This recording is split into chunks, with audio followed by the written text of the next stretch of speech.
applause at the beginning.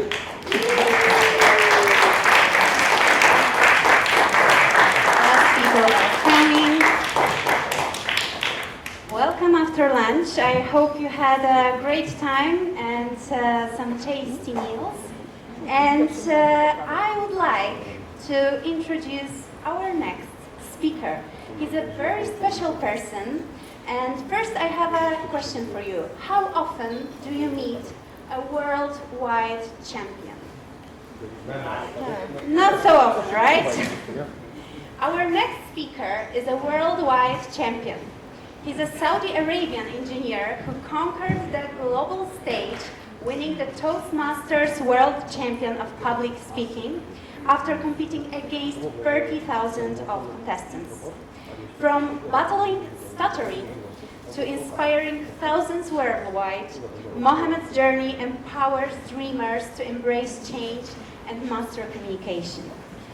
He's also the author of the book, The Power of Words, which you can buy after this speech in the lobby for only 50 zlotys afterwards. But right now, without further ado, let me introduce the worldwide champion from 2015, Mohammed Quahtani. Bravo!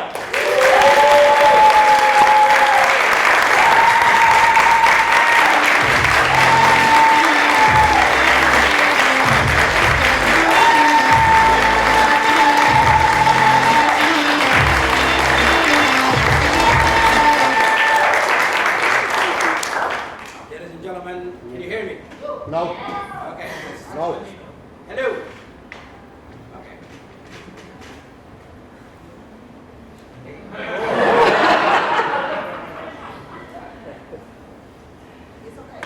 Okay, can you hear me? Yeah. Fantastic. Ladies and gentlemen, good afternoon. Let me start by asking you this question. Why did you join Toastmasters? What is it? Communication? You want to learn to be a speaker? Leadership. I gave this speech last year. I'm in a district, and I asked that question, and one person from the back jumped to meet women. I was like, whoa, whoa, whoa. I'm like, you don't have to be so, frank about it. But yeah, everybody joined this organization for a reason.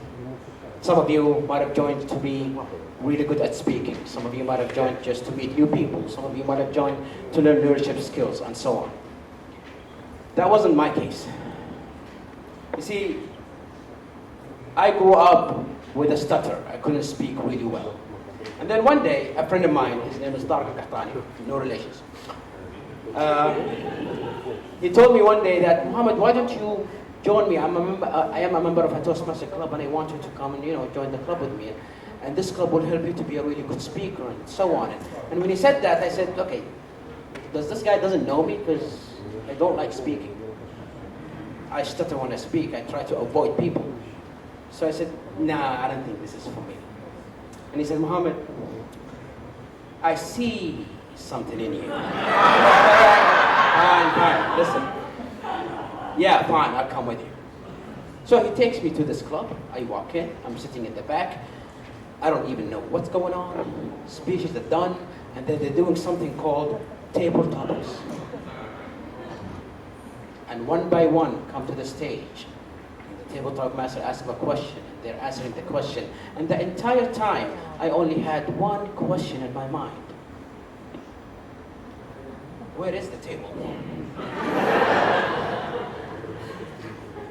And then the table topic master asked, is there any volunteers who would like to answer the question? Now, I didn't sleep well the night before, so I'm sitting in the back, and I'm yawning. He thought I was raising my hand, so he called me up. I go to the front of the stage, I'm shaking. He asked me a question, I don't even know what the question was.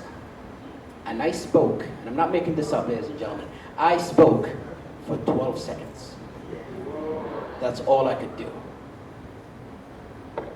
And I started sweating from places in my body, and then I was like, what the hell? Through the shoe? What? And I went and I sat down, and I thought to myself, I would never set foot in a Toastmaster club again. This was humiliating. My fellow audience, The beginning of any journey is always difficult. The very first step is always the hardest step. Do you remember the first time you went to the gym? Do you remember that first day when you went to the gym? You came back home sore in every part of your body. It was difficult because that is the beginning of any journey. The beginning of any journey is the hardest part. But once you go through that, the rest is hopefully will be okay. However, in my case, I had an option.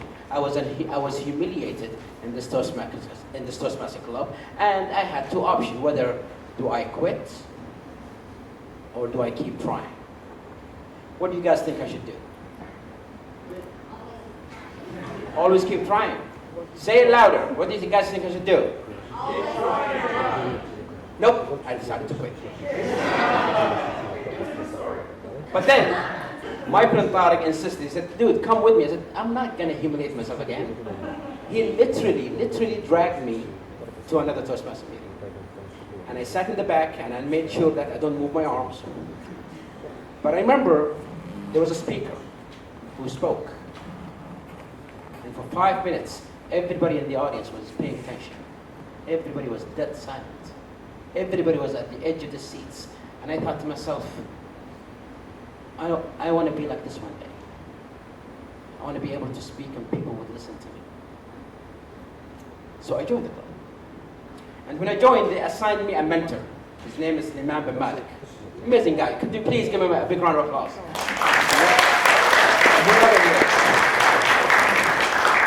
Because I put this guy through hell. When he started mentoring me, I was really excited at the beginning. So I called him up. I sent him an email. I said, Suleiman, I want to take a role for the next meeting. Just give me something I would do for the next meeting. I'm excited. I want to start big. And he's like, wow, I like your enthusiasm. How about being the TMOD? I didn't know what that was. But I'm reading the email thinking, T-mode. T-mode. What a cool name for a rapper, you know? Oh my God. How did they know? Ever since I was young, I wanted to become a rapper, and now my dream will come true. I started to really envision myself. I worked on my first album. So the meeting comes, and I'm ready to be Mr. T-mode. So I took the stage. Yeah. Yo. I was shot on a stage by a hater. He was a traitor. He wasn't even my evaluator. Suleiman got up and like, whoa. What are you doing? You know, being T-mode, man. That's not what it is. Please go have a seat. And he carried out the meeting. If you don't know, ask. My fellow audience, sometimes we think if we ask questions or if we ask for help, we might seem stupid, we might seem like an idiot, or we might seem incapable. Nobody learns by themselves. Nobody makes it by themselves. If you don't know, ask. It's not a shame to ask. The only way that you can learn is ask those with experience. My first meeting, and I made a fool of myself. And the question came up again. Do I quit? Keep on trying. What do you guys think? Come on, louder. Fine, I'll keep trying. So I called Suleiman up in the meeting. Listen, I'm sorry about what happened earlier. Man, don't worry about it. This is Toastmaster. We learn from practice. How about for the next meeting, you do something less intimidating? How about being the joke master? All right, what do I do? See, now I'm asking questions. He's like, just tell a joke 1 to 2 minutes. All right, I can do that. So the meeting came. The Toastmaster today introduced me. I come to the stage. I told my joke. Nobody laughs. Instead, everybody just dropped their jaws. I go sit down. The Toastmaster today comes up. Thank you, Mr. Joke Master. I would like to remind you all that in our club we don't speak about sex, politics, or religion.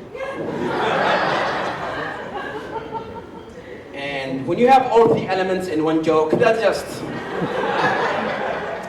a little too much. My fellow audience, know your audience. Know who you're dealing with. You can't just copy what other people did and think it's going to work. Every environment requires a different way of dealing with them. I have some friends who go and buy the Steve Jobs books or autobiography. And when I asked them why, they said, well, he was a successful person. I'm going to do exactly what Steve did. Yeah, but you didn't live like Steve. You didn't have the same circumstances as Steve. Now, you can learn from Steve, but you can't just apply everything and expect it to work. Every environment requires a different way of dealing with it. Another meeting, and another school. And the question again, do I quit or keep on trying? Fine, I'll keep trying. I call Suleiman again. I'm sorry about what happened. Yeah, that was, whoo! How about for the next meeting we give you a role where you don't have to talk too much? How about being the timer? He explained what the job is, I know what to do, I come to the meeting, I set up as a timer. Now, the first speaker was really, really good. He was so engaging. I kept looking at him. And I forgot about the time. And toward the end of the speech, he was looking at me because, you know, he's waiting for me to give him the signal. And I'm thinking, my God, this guy has a really good eye contact. Like, I feel like he's talking to me personally, you know? He kept looking at me and opening his eyes. I'm like, yes, yes, more. Give me more of that amazing eye contact. I glanced at the clock, 12 minutes. I signaled the green, the yellow, the red, everything. My fellow audience, never lose your focus. In your journey to success, it's easy to be sidetracked. It's easy to focus on something else that's trivial. It's easy to lose what is your end game. And then you wonder, how come I didn't make it? Because you were occupied with things that shouldn't actually occupy your time. Never lose sight of your goal. Never lose sight of what the end game is. Another meeting, another school. And again, what do you guys think? Yeah, I'll keep trying. I call Suleiman again. I'm sorry about what happened earlier. You know what? How about for the next meeting, you be the grammarian? I asked him what the job is. Well, you watch the use of the language and you introduce the word of the day. The word of the day, what's that? Well, every meeting we have, the grammarian introduces a new word that people could actually use. So, okay, I have it. He asked what it is. Bosco dictiosaur. The M is silent, by the way. He said, what's that? Well, it's a type of dinosaur. How are people going to use that? I don't know. I like Bosco dictiosaur. I don't know. He said, no. Choose a word that people could actually use. Okay. I got it. Okay, what it is? No. You'll find it in the meeting. The meeting came. The Toastmasters, they introduced me, and I'm introducing the word of the day, and I said, ladies and gentlemen, the word of the day is I.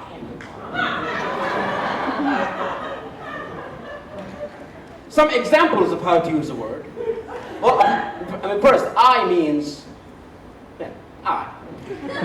Some examples. I'm hungry. I'm sleepy. I'm thirsty. I encourage you all to use the word of the day. By the end of the meeting, they asked me to introduce the report, and I said, happy to report. Everybody use the word of the day. Even the janitor who walked in by mistake and said, I'm sorry, he still used the word of the day.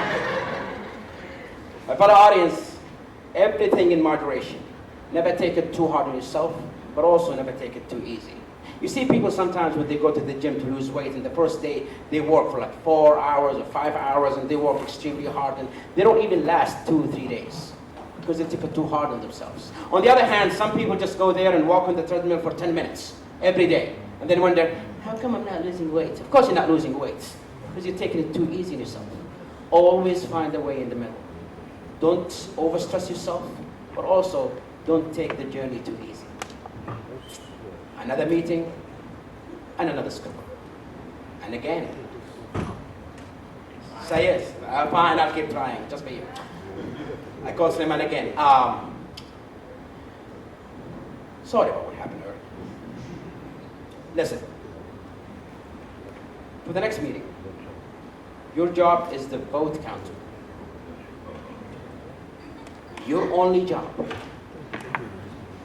is to collect votes and count them. That's it. You cannot screw this up. Don't worry, I'm not going to screw it up. And guess what happened? So the meeting came. I came in, I sat down, speeches are done, they're casting the votes, I'm counting the votes. Across the table from me sat a beautiful lady. And she looked at me and smiled. Wow.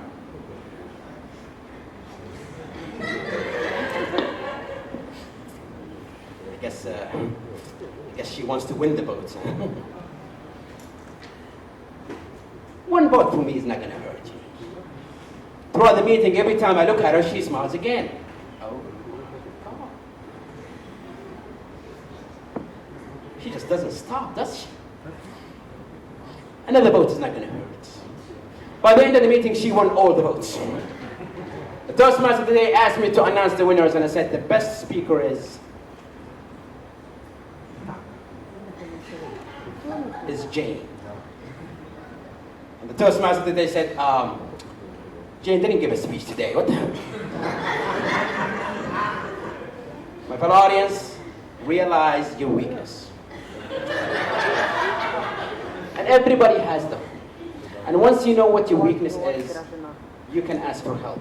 You can seek a coach. You can seek a mentor. Remember, nobody is perfect. And if you ask anybody who made it, any successful person, they would tell you they didn't make it on their own. We all have weaknesses. And once you realize what it is, you will actually know who to seek for help. You will actually know who to seek for mentorship. Another meeting. And another school. And again. Fine, I'll keep trying. I call Suleiman again. He changed his number. I tracked him down. I said, my mentor, please, give me one last chance. I don't know, maybe Toastmaster isn't for you. Maybe you should pick another hobby, like bird watching or something. I said, no, come on, give me something. He said, okay, what do you want to do? I think I'm ready to give my first speech. Ew. Really? All right. And he coached me through it. And I gave my icebreaker, and it was filled with humor. People laughed, and I won the best speaker that day. And that's when I realized that humor is something easy for me. Humor is my strength. Remember when I said work on your weakness. Also capitalize on your strength too. Find out what is the one thing that you do that nobody can do like you. And everybody here is special. Everybody here has something that nobody else in this entire universe has. And once you know what your strength is, that's your shortcut to success. Use that strength to find a way to reach to your goal. If you don't know what your strength is, ask those around you. What is the one thing that I do that nobody in this world can do like me? And you might be surprised when people tell you, you have this talent, or you have something special about you. Use it to reach your goal. And I kept on speaking and speaking and speaking. And then, in 2010, my president of the club came to me and said, Mohammed, you're really good at this speaking thing and this humor thing. I said, thank you. He said, have you ever thought of doing the speech contest? I said, what is that? And he started explaining to me what Toastmaster is, areas and divisions and districts. I didn't even know any of that stuff. And he said, every year we have a speech contest. international humors, whatever, and I think you can be really good at the humor contest. All right, I'll give it a shot. So I wrote the speech. In 2010, I started competing. I won the club, and when I got to the area, I got second place. And my fellow audience, I'm a bit of a sore loser. I don't handle it very well. And I remember that day I was sitting in the back of the room with my second place trophy. That tiny little trophy. And I'm just hating myself.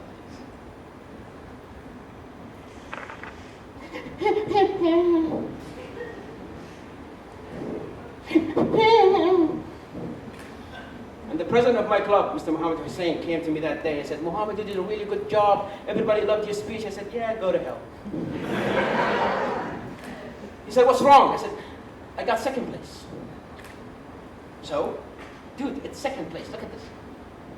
Look how tiny this is. I can't put this on my desk. It's embarrassing. And I remember he told me something I would never forget. He said, Mohammed, if what you're looking for is a piece of glass, I'll go now and I'll buy you. I'll buy you the biggest trophy, if that's what you're looking for. You see, my fellow audience, we seek things in this life. Titles, promotions, money, fame. But guess what? Those are just keys. Keys that will open the door for you to achieve even more and influence more and more people. It shouldn't be the materialistic thing that you're looking for. It should be what you're going to do with it once you get it. And he was asking me, he said, Mohammed, why are you even competing? I said, well, I thought it was fun. And he said, well, if you're just doing it for fun, it wouldn't hurt that you lost. You want something more. What is it? I don't know. He said, no, what is it? You see, my fellow audience, if you don't know what your goal is, it's easy for you to quit halfway through. I remember once I was speaking in London, and it was an engineering college. So it was an engineering college graduation. And I'm speaking there, and all the students are just fresh graduate engineers. And I asked, where do you see yourself in 5 or 10 years? And one stood up and said, I would like to be a successful engineer. All right, how about you? I would like to be a successful engineer. All right, how about you, sir? I would like to be a successful engineer. What does successful engineer even mean? What does it mean? How do you know when you wake up that morning and say, yep, today I'm a successful engineer? You don't know, because your target is not clear. And he kept hammering at me. He said, what is your target? And I thought about it for a minute, and I said, well, one day, I want to speak to an audience of 1,000 people. If I can stand on a stage with 1,000 people in front of me, for me, that what success is. He looked at me and smiled, and he said, well, that's really what you want? One day, I don't know when, but one day, you will make it to the World Championship, and you will speak in front of 1,000.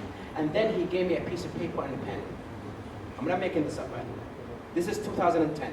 He gave me a piece of paper and a pen, and he said, write your acceptance speech. I said, what acceptance speech? He said, the acceptance speech you're going to say when you win the world championship. You're crazy. He said, no, write it down. Because if you write it, you believe it. And when you believe it, God will make it happen. You see, my fellow audience, we often say, I'm going to try. I'm going to try to do this, or I'm going to try to do that. When you say I'm going to try, it's like you're giving yourself an excuse. An excuse to give up when things get a bit too difficult or a bit too hard. Don't say I'm going to try. Say one day I'm going to get there. It might take months or years. But when you believe it, it's going to happen. I took that piece of paper and I wrote an acceptance speech and I kept it in my pocket. And every year after that I was competing and I kept on losing. But it didn't matter. Because I'm not after the piece of glass anymore. The year is 2013. I was elected president of my club for some reason. And ever since I was the president, people stopped coming up to the meetings. I don't know if it's because of me, and it kept getting worse and worse and worse. And I remember I was emailing my area director and my division director and said, guys, this club is really dying. I think we should pull the plug. And they said, "Yeah, just give it one more shot, you know, and if you are absolutely certain there is nothing we can do, fine, we can close the club." And I remember one meeting, there were only 3 of us. Only 3 of us left. Have you ever had that in your club, ladies and gentlemen? Only 3 of us left. But we still carry out the meeting. Everybody took a bunch of roles. I gave a speech and evaluated myself at the same time. And then at the end, I was looking at that room, that conference room that we used to meet at. The room that used to be filled with people. People used to be even standing because there's no more chairs. And now it's empty. I failed as a leader. And worst, Toastmasters showed me that I failed as a leader. And I really had to make a choice. What do you guys think? No. I decided to quit. I went back to my office, I opened an email, and started writing to my area directors and division directors. Guys, this is Mohammed Quahtani, the president of North Park Toastmaster Club. I'm sure you're aware that my club is struggling. I have tried everything to save it. It's beyond saving. I think it's time to pull the plug in the club. And also, I would like to suspend my membership in Toastmasters. I don't want to do this anymore. I swear to God, this is what happened. I finished typing, took the mouse to hit send, my phone rang. And when I answered, it was this lady. Her name is Mohammed. She was one of the 2 other people at the club. And when I answered the phone, she said, "Mohammed, whatever you're about to do, please don't do it."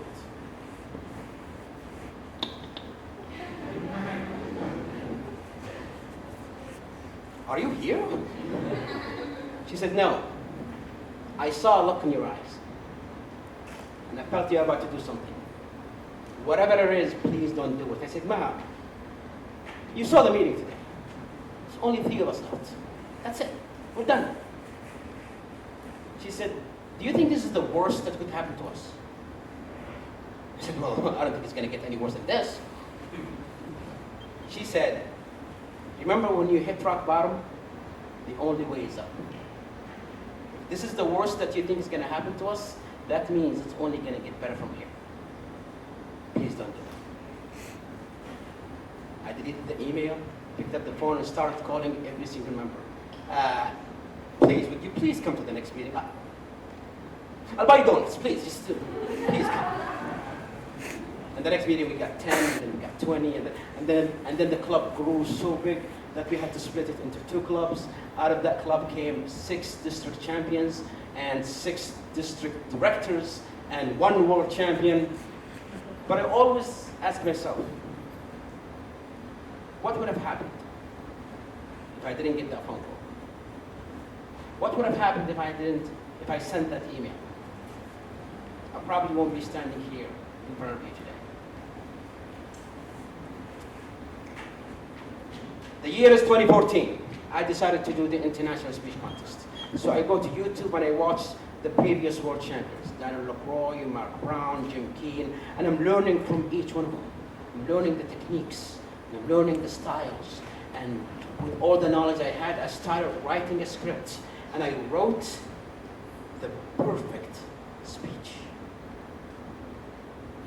I swear, as soon as I'm done, I was like, oh. This is fantastic. It was beautiful. It was a masterpiece. And I thought to myself, I cannot wait for the contest season to come. I'm going to blow everybody off the bars. I won the club, I won the area, won the division. I got 2nd place again. And I was crushed, not because that I lost.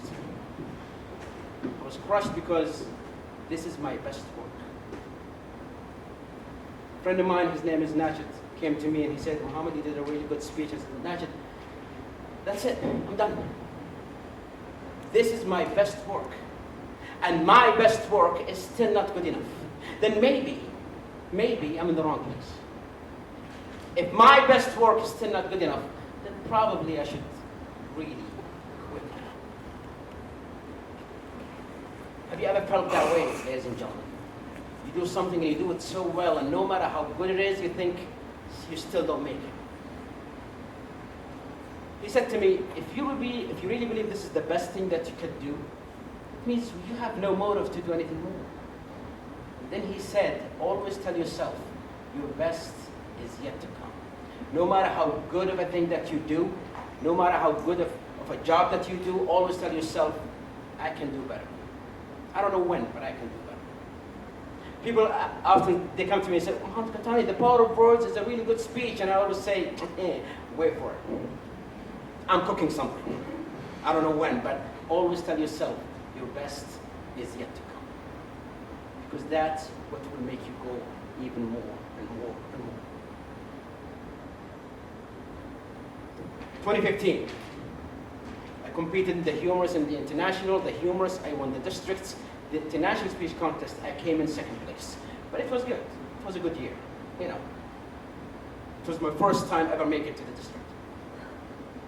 And 2 weeks before the finals, supposed to be taking place in Las Vegas, I got a call from this guy, who was our district champion. He said, Mohammed, this is Abdullah Krayyib, the district champion. I'm like, yeah, what do you want? He said, do you have a visa to the US?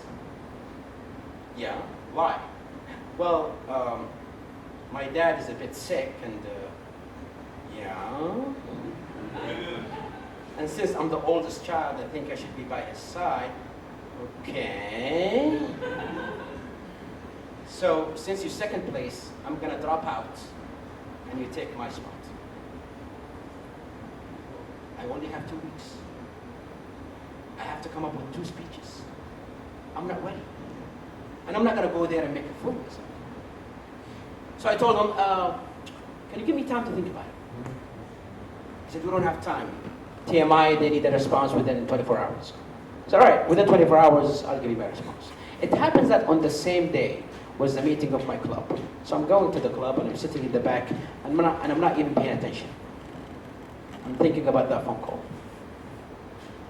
And at the end of the meeting, the president of my club, her name is Quahtani, she came to me and she said, Mohammed, you seem out of place. Is everything okay?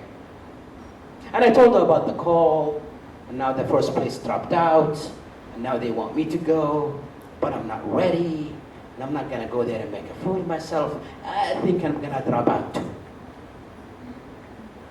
She said to me,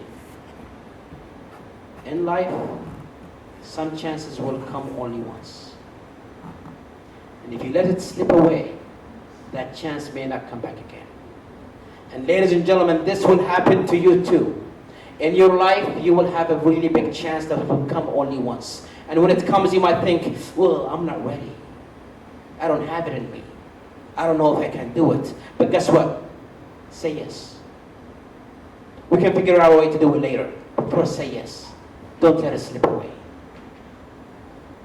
And that's what she kept asking me. Mohammed, just say yes. I said, I'm not ready. I said, look, dude, just say yes. We'll help you. All right, fine. So I said yes. And for 2 whole weeks, I'm writing and I'm rewriting and I'm giving these speeches in so many clubs. I got sick of both speeches. And the day comes.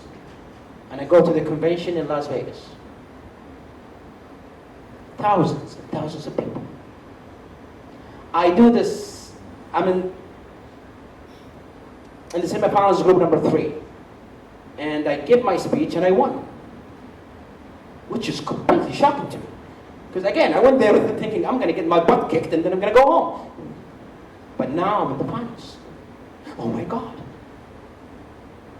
And ladies and gentlemen, when you get so close to that materialistic thing, to that piece of glass, sometimes you forget what your true purpose is. Sometimes you forget why you began this journey in the first place. Why? Because it's there. I can see it. I can smell it from here. And you start thinking about that only. The day comes. They do the draw. I'm the last speaker. Which is good and bad at the same time. It's good because if you do really well, people remember the last one. It's bad because The audience have sat through 9 other speakers. They're already bored and tired. They take us into the back.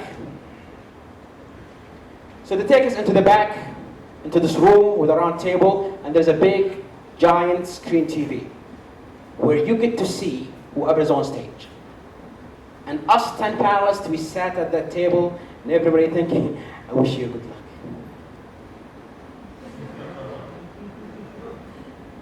And the first speaker took the stage. And I'm watching him on that monitor thinking, oh my God. This guy was perfect. And I mean perfect. The message is clear. The stage presence is fantastic. The use of words, everything. He checks all the boxes. And I thought to myself, all right, maybe I'll get second place. The second guy comes in and he does even better. All right, maybe third place. And every speaker who took the stage that day was magnificent. Everybody was fantastic. I know a lot of people, they just watched the winning speech, but I do invite you, if you get a chance, watch the other speeches too. Everybody, that year and every other year, nobody makes it that far unless they are flawless, fantastic. And I invite you all to watch these speeches because you're going to learn a lot from them.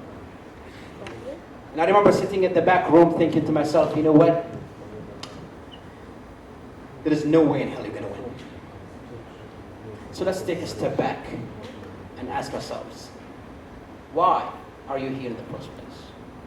You have a message that you believe in, and you have an audience waiting. Give them that message and go home. You're not going to win. Let's use the stage that Toastmasters gave you to change someone's life. My time comes, took the stage with a cigarette. Started speaking. I love the audience loved me. But before I go on stage, I forgot something. So, like before I took the stage, I was in the back. And as I walk in, there's this lady who opens the curtain for you.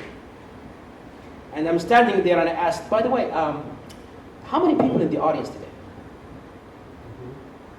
She said 3,500 people. 5 years prior, I only wanted to speak to 1,000. And now I have 3 times as much. By show of hands, how many of you have seen the Power of Words speech? I'll invite you to go back and watch it again. And watch what happens right before I spoke, when I took the stage. I stood there, the light hits me, and I saw everybody. And at that moment, I smiled. Because at that moment, I realized my dream came true. I win or I don't, I really don't care. I gave that speech. I loved the audience loved me. I stepped down, still thinking I'm not going to win. But this was a really good moment. Now came the announcements of the winners. And they lined up the speakers on the first row. And they started announcing the winners and everybody's nervous. Except me. I'm playing the Candy Crush on my phone. Because again, I'm not going to win, right? Third place, second place, and the world champion in the year 2015, Mohammed. I didn't hear my name because I was busy. Until the guy behind me punched my back, like, dude, go, where? It's you, what? And I walked on that stage like a crazy person. And they handed me that giant piece of glass, that giant trophy. And the contest chair said, is there something that you would like to say? And as I was walking to the podium, I remembered the acceptance speech that I wrote 5 years prior. The speech that I used to practice in the bathroom when I was taking a shower, thinking, maybe I'll use it one day. And the moment is here. And I stood in front of him and said, if you ask anybody who knew me as a child, because I didn't speak, I was stuttering. If you ask anybody who knew me as a child that one day I'll be here, they're going to say impossible. There's no way. And yet here it is. I'm not bragging, I'm just saying. Impossible does not exist. Go back home and think about your dreams and goals. that you gave up just because somebody told you it's out of your league or this cannot be done. And tell yourself, if this guy can do this, then you probably can do anything you put your mind into. I walked backstage, and as soon as I walked back, there are cameras and photographers and reporters and mics on my face and people, clicking pictures of me, and it took me by surprise because, overnight you turn from a nobody to somebody the whole world knows. And every one of those reporters were asking me the same question. So Mr. Quahtani, what's next? I don't know. Because really, I don't know. I never thought it this way through. As I said, I never thought I'm going to win. And now, the question is lingering in my mind. What is my next step? What's next for me? They took me through the back to another hall, a giant hall with a big banner. And in front of the banner stood the previous world champions, the people that I used to watch on YouTube and study, the people that I used to idealize. And now they're just colleagues. And after taking that photo, they brought in a table with a stack of the agenda, the convention agenda. And in front of me, a line. The 3,000 people who watched me on stage, they all came lined up just to take a picture with me or have me sign an autograph. Boy, my head was this big.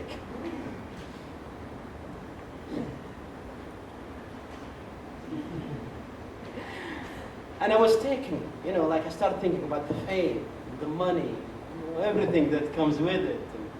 And sometimes you forget what your true purpose is. And I remember while standing in that line, I thought to myself, they always say it's better to quit when you are at the top. And this is the top. And I have nothing else to offer. Keep in mind, up until then, I've never given a speech more than 5 minutes. I've never given a keynote. I've never given a training. I'm not good at speaking. Maybe I just got lucky.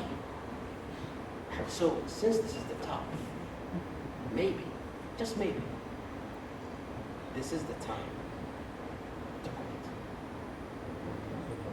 What do you guys think?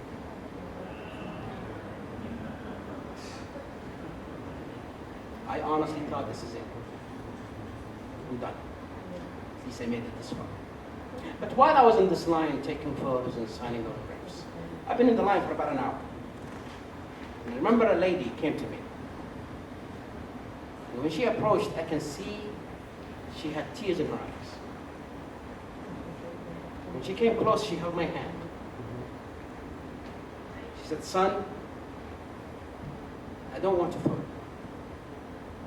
I don't want an autograph. I stood in this line for an hour just to tell you this. What you said up there will make me a better person. I'll be a better person just because of something that you said. I had to come here and say, thank you." And then she vanished into the crowd. And I know what I'm about to say right now might seem a bit too hard for some people to believe. But at that moment, that trophy meant nothing. The title meant nothing. All of it meant nothing. Because now I have the answer to the question, what's next? What's next for me, ladies and gentlemen, is I want in 5 or 10 or 20 years from now to be home on my couch, watching TV, flipping through the channels. And while I'm flipping through the channels, I see an interview with someone successful, influential, someone who made a positive change in their lives and in their community as well. Hopefully this person is one of you. And they would ask that person, how did it all start? How did this journey of yours begin? And I want to hear that person say, well, years and years ago, I listened to a guy, Mohammed something, and he changed me. One person is all I'm asking for. Because if you can change the life of one, and that person change the life of two, and three, it's a ripple effect. You're making this world a better place. And all it took from you is just to say a few words. So let me ask you this question. Is this person here today? Is this person here today? Let's prove it. I'm going to take a picture with you guys. And whoever you are, look me up. Hopefully I'm still alive by then. Look me up. Find this photo and say, I was there.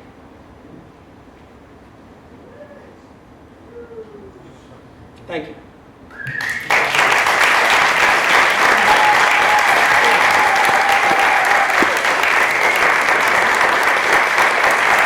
I'm not done.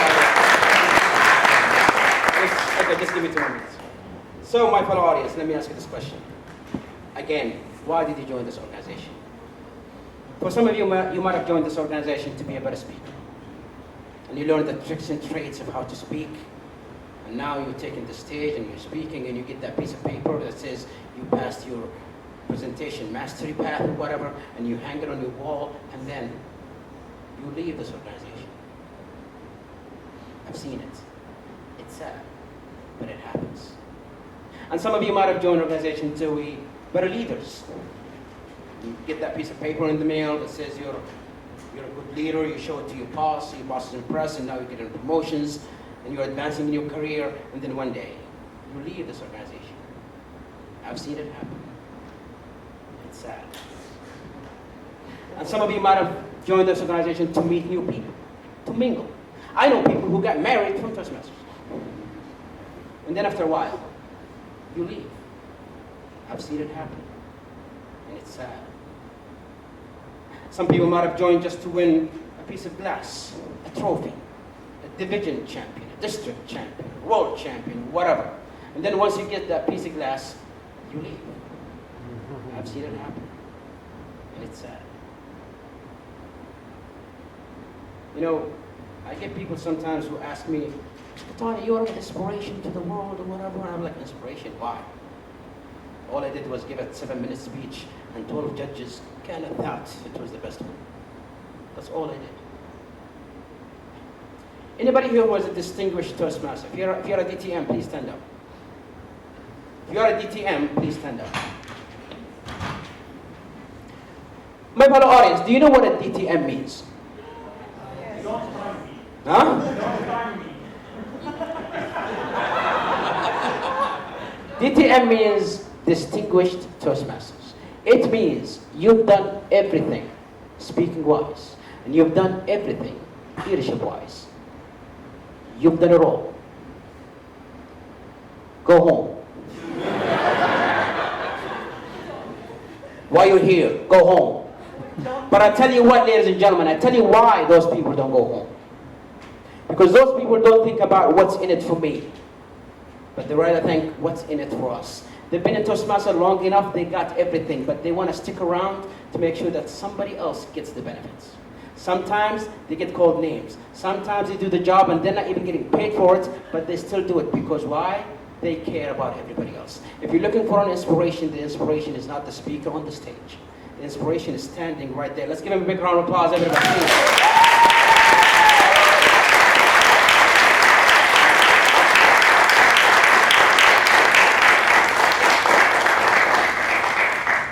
Yes, people will come and go in this organization. I would never be here if it wasn't for those people, and a lot more like them. But sadly, even them, they left Toastmasters. It happens. But I want to ask you a favor. If one day you wanted to leave, which you can, please don't leave until you bring 3 or 4 people through the door.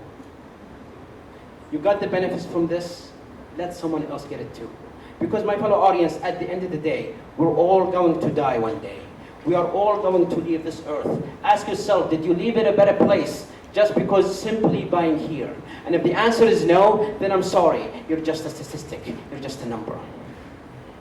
When that day comes, and people hear that you passed away, there will be 3 types of responses. People might say, oh, thank God he's dead. it's about time. Or they might say, huh, okay. Or they might say, what? Oh no. Are you gonna get an oh no? I really hope that you do. Thank you so much for listening.